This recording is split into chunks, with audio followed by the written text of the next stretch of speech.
Hello and welcome to another episode of From the Helm, live here at the ASX Small and Mid-Cap Conference for 2024. I'm Grady Wulff, Market Analyst with Bell Direct. Next up, we have Botanix Pharmaceuticals, a dermatology company based in Philadelphia, who are working on progressing their leading product, which is Sofdra in the US, and it has FDA approval.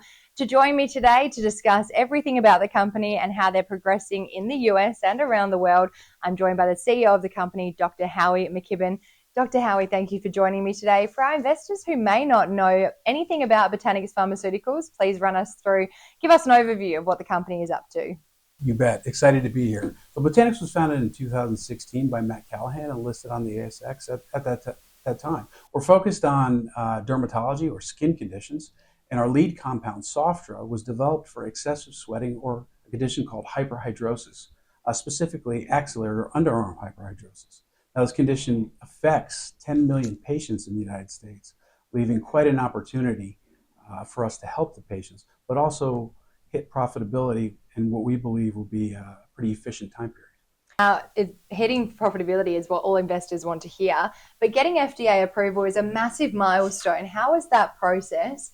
And tell us about the product Sofdra in general and what it's used to treat in a global addressable market. You bet. And I'm told there aren't that many products coming out of Australia that have gone through all phases and hit commercialization. It is very difficult. So we're excited to be at this stage. So, as you know, you have to go through a phase 1 PK study. Very expensive as well. It is. Phase 2 moves to a larger patient number. Yep.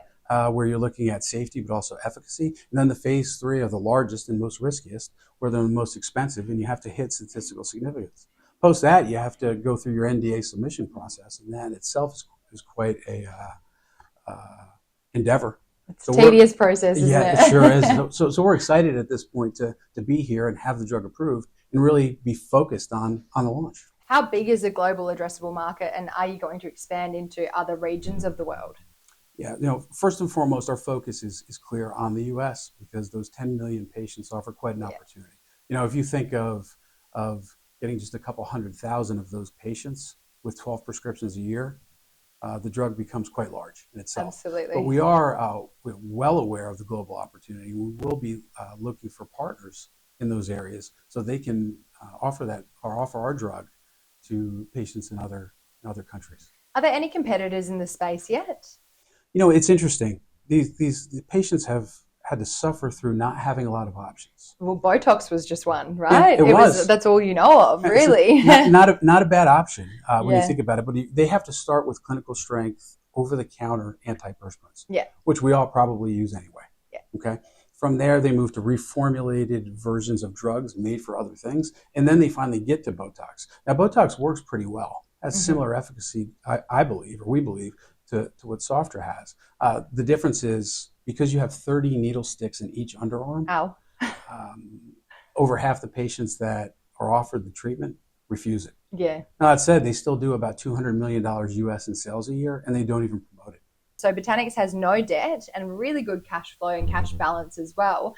Financial strength is what investors look for in the market and for different investment opportunities. How do you control costs, especially in the late stage of the trials that you had to get through? Yeah, we were very efficient the entire time. So we made sure that we hired individuals that could do multiple things.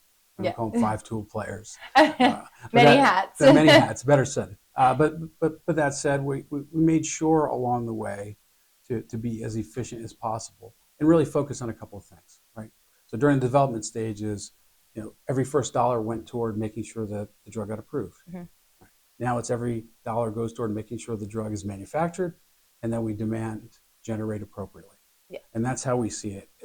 Each of our resources has to go toward adding value to the company. Yeah. And that's the question everyone at Botanix asks themselves every day. That's what investors love to hear. Now, what does the next 12 months look like for Botanix Pharmaceuticals? Yeah, so I'm glad you asked. So, I may even go a little longer than 12 because I think by the end of the next calendar year, we're going to really have a good idea of what this drug could be. Yeah. So we know what it can be on face value. So between now and the end of the year, we'll roll out the patient experience program and make an offering to over 1 million patients. Wow. Right. And the hope there is that as they come on board, their refills will continue.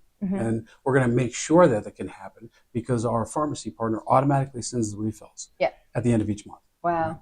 So on January, the sales force will come in and we'll have our launch meeting. They will start targeting those 4,500 dermatologists out in the marketplace. Yeah. A couple of weeks later, we'll roll out our digital campaign.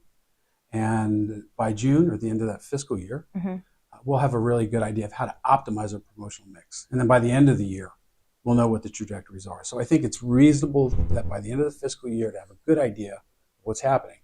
By the end of that calendar year to really have a great understanding of the potential of Sofdra. In Sofdra as well, you did mention that there's repeat infills from the pharmaceutical, from the company itself. So that obviously generates annual recurring revenue, which is obviously a very positive thing for a company like this. Yeah, it's a chronic condition. Yeah.